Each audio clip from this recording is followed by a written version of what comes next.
Hey guys, B8KD here. Today I'm messing around on the content creation test server. We are messing around with the Mordu's Legion Garmur. I'm extremely excited for this ship. I just want you to know that this is not the final product. Everything is subject to change on this ship. I'm hoping it's as close as it gets to the final. Just on a side note, I did not fit any modules that were not in the game yet. These are all modules in the game and fully functioning, so I don't think any of my modules or rigs are going to change. I have two different Garmurs built and lots of different variants that I'd like to go over. One is the Interception Garmur. This one is for long-range interception, kind of like a Condor Interceptor, but it has a much longer missile range, pretty close to the same speed, and it's extremely tanky, just in case something is shooting you from far out. So let's just go over the Garmur itself. The roll bonus, you have a negative 50% missile torpedo flight time, but a plus 200% missile torpedo velocity. You do get a +1 scrambler strength, which I'm not sure if it counts towards the disruptors, which I'm sure it does. So if it does, that's 6 points total. Per advanced missile torpedo operation bonus, you definitely want to have this 5 out of 5. You need to have this 5 out of 5 to make the ship worth it. You do get a huge missile damage bonus and explosion velocity there. Per advanced frigate command bonus per level, 100%. I would go 5 out of 5, but this is perfectly fine to operate 3 or even 4 out of 5 on this one. The command bonus does improve the speed, but for this build I am 555 on everything, just so you guys know, engineering and everything, because I completely maxed out the power grid, and you guys will have to take that into consideration. For this ship itself, oops, how do we get into the basic info? You can see the armor is about the same as the shield, so potentially you could go both ways, armor or shield tank. I'm going to be doing shield tank because that is my favorite style of play. Yeah, let's just check out how I fit this baby now. I did 3 C-type small missile launchers. With the bonuses, I'm at a 29-kilometer range, which is great. Pretty much you'd have to sit around your auto orbit at 23 to 25 for your missiles to actually hit. But that's well out of range of just about everything. Other people's disruptors, webs, everything. Our web of fire here is just in case somebody gets close or you need to slow down a frigate and tackle them. This is only a 14-kilometer range, so you are well within scram range and everything. So I'd be very careful trying to intercept them like that, because you can get banged out pretty quick. I have 2 Predator warp disruptors. With the 555 bonus, I'm at a 40-kilometer range. If you are not maxed, I'd expect this around probably 38 to 40. Which is still crazy. You can hit somebody at 40 kilometers and disrupt them, so that's perfect for intercepting. You can sit at about auto orbit of 35 and just kite them with the micro warp drive there. Most ships can't hit you going that fast and at that far away, so that's perfect for if you're in a fleet. You go and disrupt them, and then they all warp in and you can slap them out. So for my low slot, I did a C-type micro warp drive, which is fully in the game right now. Signature radius 413 and 564 flight time, flight velocity adjustment. For my tank build, I did a C-type adaptive, and I was able to fit a Mark 7 medium shield extender. This thing chews through your battery or your capacitors, so potentially switching this out for a shield booster would be better. You can see our capacitor is stable at 758 gigajoules, but this thing chews through 560 on activation. So potentially you could do a Mark 5 if you need more power grid. It has 553 activation, a little less shield, and the power grid is smaller. So maybe if you're 554 engineering or something, you can go with that. Now, rig-wise, to make this all happen, what I did was I filled in my gaps. I did a EM reinforcer 3 and a thermal reinforcer. And I did the damage bonus here. This can be swapped out for something more tanky, like more shield, or if you're doing a shield booster, you can do shield activation time, or even the higher shield boost amount per tick. For the other side, I did a auxiliary power grid rotor 3 for the 12.5% power grid. This was necessary for this build, along with the 555 engineering. I wanted the velocity here. I don't really care about inertia. I'm going fast enough, and the micro warp drive gets me fast, quick, regardless. So I'd rather take the speed, and I can kind of be sloppy with my orbit a little bit, just because we're so far out. And then my capacity multiplier, this was necessary with the shield booster, so it didn't completely blow my cap up. But yeah, you can definitely change these up. We can slot a C-type shield booster here, or even a ballistic control system. And you can see our power grid is much better. We might even be able to fit a medium shield booster on there, but our capacitor is only at 1 minute 5 seconds. So yeah, you can play around with this quite a bit. Our DPS is 308 before hot, but yeah, let's go back into our other build now and just try it out really quick. And we need the C-type there. Completely maxed out, 103 out of 104, so that's the max this thing can get. You can always slot another power grid in this slot right here, but speed wise I kind of like that. So let's undock really quick and just check out our speed and tankiness.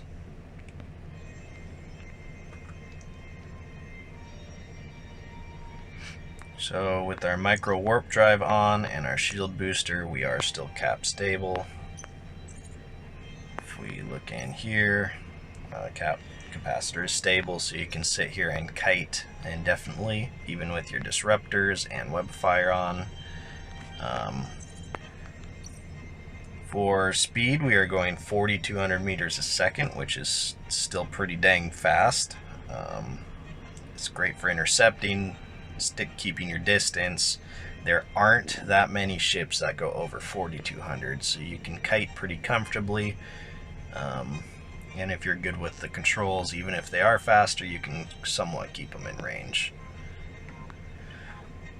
If we go to our defenses, you see we are 60, 73, 62, and 68% resistances. We are coming in at a whopping 13k EHP. So you can take a lot of shots with this build and stay at a distance. You can see our capacitor is 80%, and it is draining more than what it should be. But if I pop my shield extender, drops us down to 7% there. So it is pretty, I don't know, maybe a Mark 5 shield extender, even a small shield extender might be better for this build. I don't know how long we can keep up this capacitor. We are gaining it back fairly quick. But that's kind of like an oh crap moment, I guess, as long as you're not getting nuded or anything. Yeah, so that's your choice on there. We will try both these builds out in Anomaly in just a bit here. Let's go check out my other build.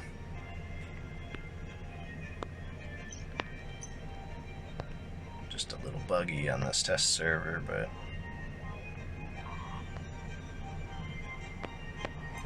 let me dock. Alright, I will be right back.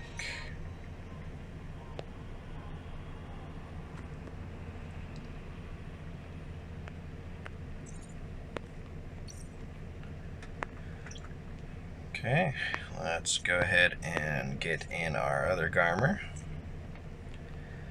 This one is the ultimate frigate destroyer. This thing will destroy just about anything. A Dramiel, probably not a succubus because they're so dang tanky. A daredevil if you can get within range. But let's check it out now. So I slotted this with small torpedoes. You can see we have a 10-kilometer range, so this is kind of a brawler build, up in your face, slapping some cheeks. For this one, I had to slot 2 Predator stasis web fires to completely just nullify somebody's speed and just stay on top of them at that range. You can orbit at like 4, and not many people can get away if you just plow right into them, web them up. So yeah, those web fires are necessary, and we do have the Predator Scram, which I just realized now the Disruptors don't get the bonus, it's only the Scram that gets the bonus. So we are sitting at 6 jamming strength. That's more than the Disruptors in just this. We can hit somebody at a 22-kilometer range on these, which is pretty intense. So you can completely nullify them there. Even if you had the small missiles orbiting around 20 and scramming them is pretty crazy. I did a small shield booster just to hopefully stay alive. A C-type ballistic control, and I did a afterburner for that added tank because we will probably get scrammed. I will play around with the power grid a little bit, see if there's something else we can fit, like a medium afterburner, medium shield booster, and see if it's even worth it. Right now our capacitor is at 4 minutes, so that is awesome, and we have lots of power grid left. I went all damage, activation time, and damage, just because he shoots so fast. You're going to see it's like a frickin' machine gun. I did a capacity multiplier, a velocity, and a inertia modifier 3. That just keeps our orbit tighter, and we are still going pretty darn fast. Our DPS is at a whopping 509 cold, which is just crazy. Cold, okay. So let's undock. Let's see this baby hot.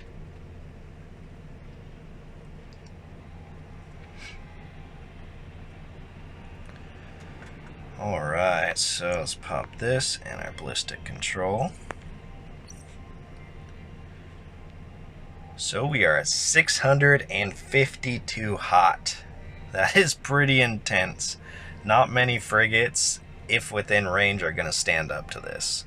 You're not as tanky in this build, you're all out damage, but you can out damage just about anybody. If you get your orbit right and you know your orbits for the different ships, you can stay kind of in and out of their range, like snub-nosed railguns if they have them, or even like small pulse lasers or beam lasers, whatnot, because you do have a little bit to work with. I think you got to go to about 8 kilometers for these torpedoes to hit reliably. We are going 1900 meters a second, which is still pretty darn fast. So if you get 1 web on you, I think you drop down to either 1100 or 900 speed.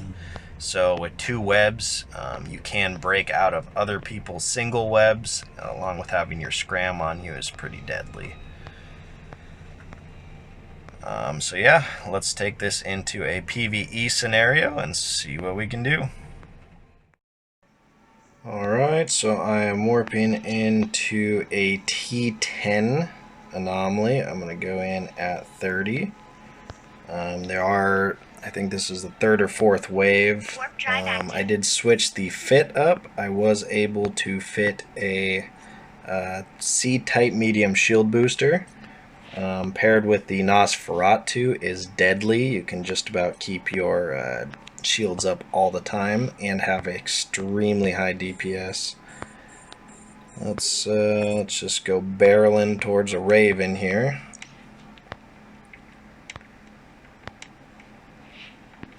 Oh, that sucks. Guidance disruption. And it is what it is. We'll just slap this guy out real quick. You can scram, web, and just start unloading on these guys. Now let's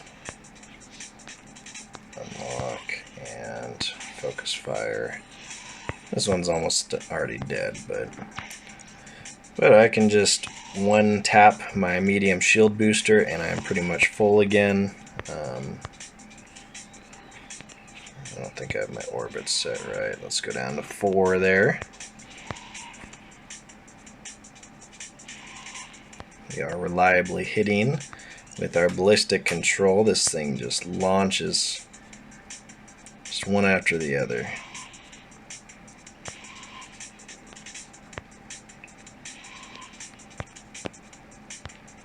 Oop, our shields are low. Let's just get it back up right quick.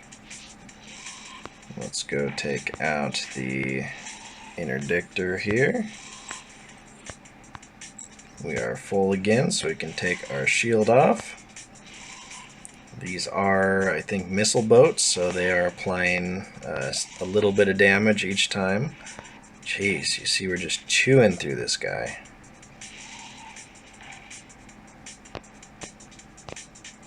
Yeah, you see 100 there, 100 here. But you get 25% of your shield back each medium shield tick. If you don't have the right power grid, of course you can slot a power grid router, whatever you call it, and get additional power grid, or do a smaller shield booster. I would recommend the highest tier of small afterburner. I'm going to go slot a small shield booster on here in just a sec and see if I can do a medium afterburner, which will be pretty crazy. Probably not with the torpedoes because you're going to be going buck-ass crazy all over the place, but yeah, it looks like we're easily doing this. The cruisers are keeping us completely topped up, even with missile guidance on us. We had 2 at one point, and our range is 10 kilometers. It probably went down a little bit to like 8 or something, but as long as you're within, I think, 6 to 7, your torpedoes will always hit. You can even orbit a little bit closer. Let's try 2.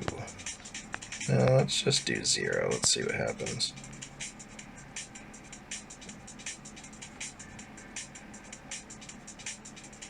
So we're still going 1200 meters a second, but that's not good enough. So if we go to 4, left our shield booster on. If we go to 4 kilometers and it orbits about 6, we go much faster. We're up to 16 to 1800.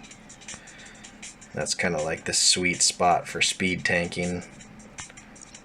Our shield gets low, we just pop that, and we are good to go. So let's go mess around, see if we can get a medium afterburner on here real quick.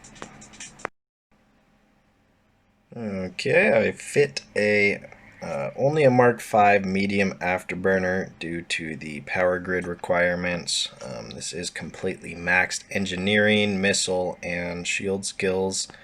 So these are all very small power grid requirements. I did do the small C-type shield booster, ballistic control, and the Mark V medium afterburner. Potentially, since not many people are going to have max skills, you're going to have to slot one of these with a power grid bonus. Preferably the tech level 3 to get everything fit on there. You might also have to move down a little bit, like a Federation Navy ballistic control. even a smaller Nosferatu. But let's just undock and see how fast this baby goes.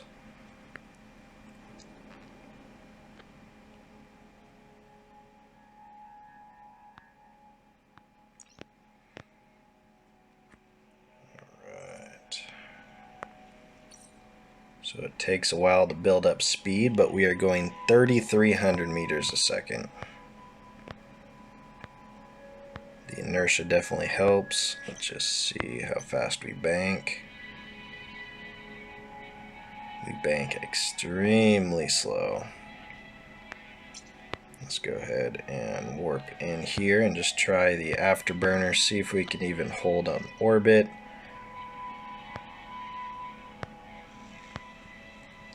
Drive active.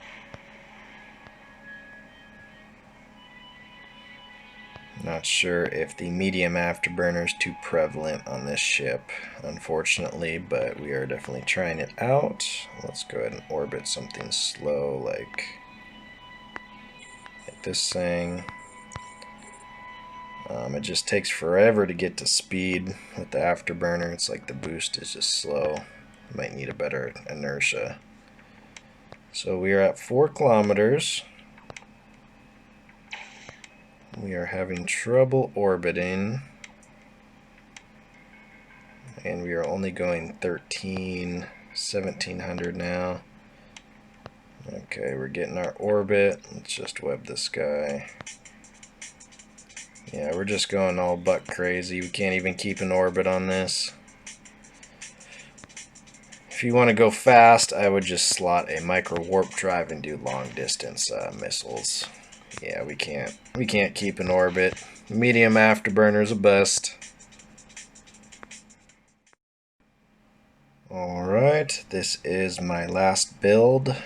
My capacitor says 18 seconds for some reason. I hope that's not the case. C-type missiles, same thing. I have 2 Predator disruptors, a webifier. Potentially, if you're trying to rat like this, you could do 2 target painters or something. Really anything goes, because you're going to be out at like 25 kilometers just shooting these off. I just wanted to do the micro warp drive, but if you're ratting, I would probably go with the afterburner, my ballistic control, and a medium shield booster. You will be pulsing this. You probably can't do it that much, but if you take a good volley, you can rep up pretty quick. I went with the all-out damage, so 2 activation time and 1 damage on this, and we are sitting up at the 400 DPS mark. For the lows, I have my capacitor, flight velocity, and a power grid for my last build. I can actually take this out. Let's do a, a power grid bonus. Nope. Well, the only one I have is a polycarbon for now. Or you can do, actually, we'll do slot a another semiconductor in there. What the heck? Gives us 18 seconds of capacitor. 23 now. Alright. Let's just undock here and go try to rat a little bit more.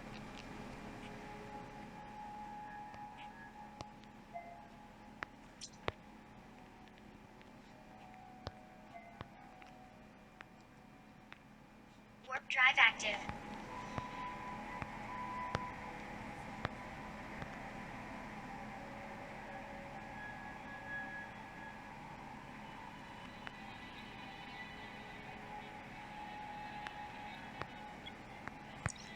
So we are going to orbit this guy at 24. Locks on fairly quick, not as quick as some ships though. So we are staying at range. With an afterburner, we wouldn't be taking really any damage. Let's just send volley off.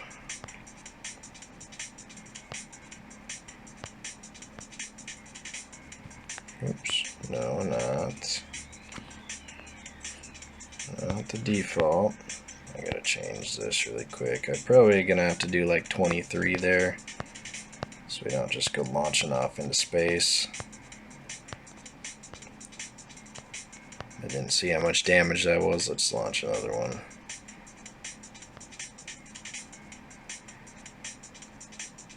Okay, we cannot hit orbiting at 25. That's probably because we're going much too fast, around 4,000. So let's go a little bit closer here. Let's just go into 17, just so we know we can hit maybe 20. 2,600. Now let's pop our ballistic control system. 2,700 a volley. Let's check out our missiles. We're at 507 DPS, and our activation time is 7.7 seconds. You still out DPS with the small torpedoes. Micro warp drive is chewing through the capacitor very slowly, but we're like, what, 70% capacitor. We are doing some good DPS there. But if I pop my shield booster, yeah, about 10% capacitor. A little bit more, 13% each pulse. You don't need to pulse it that much, but you see it is chewing through there.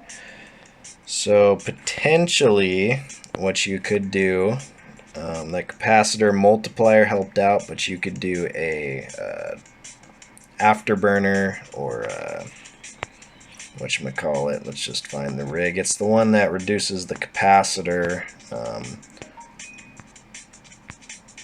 Let's find it so we have something to refer to.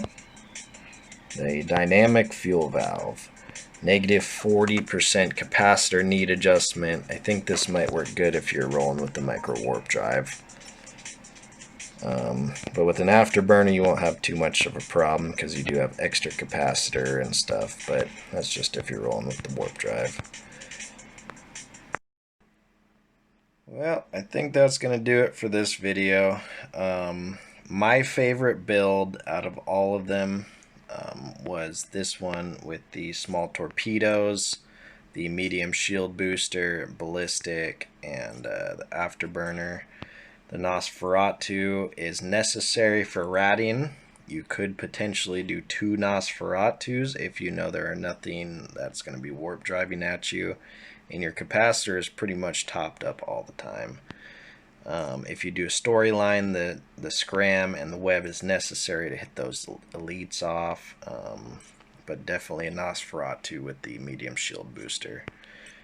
This is the one with the all damage, the multiplier, and all that good jazz. So I hope you guys enjoyed the video. I hope you guys got an idea of how you want to build the Garmur. I know how I'm going to build mine. It's going to be the brawling fit that I'm showing you right now. Let me know in the comments what you are going to put on your Garmur once you get it. How are you going to build it? Are you going to use small missiles or torpedoes? Just leave in the comments what you think. Alright guys, I'll see you on the next one. Peace.